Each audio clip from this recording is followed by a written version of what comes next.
Welcome back to another technical deep dive here in the Debug Zone. Today we're tackling a big question and breaking it down with insights from other users. Hopefully this clears up some misconceptions and helps you get the answer you need.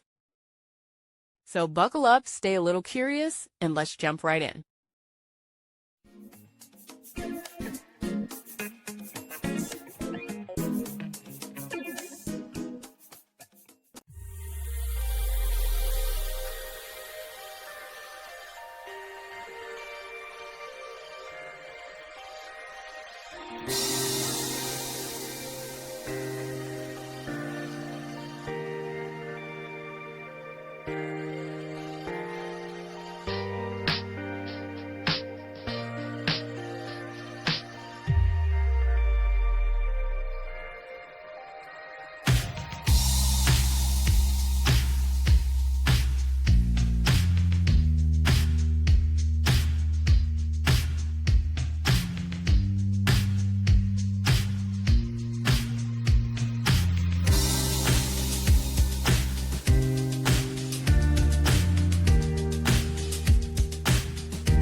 And that's a wrap.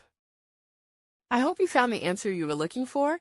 If you did, take a second to hit that subscribe button. It really helps out. And let me know in the comments which solution worked best for you. See you next time in the Debug Zone.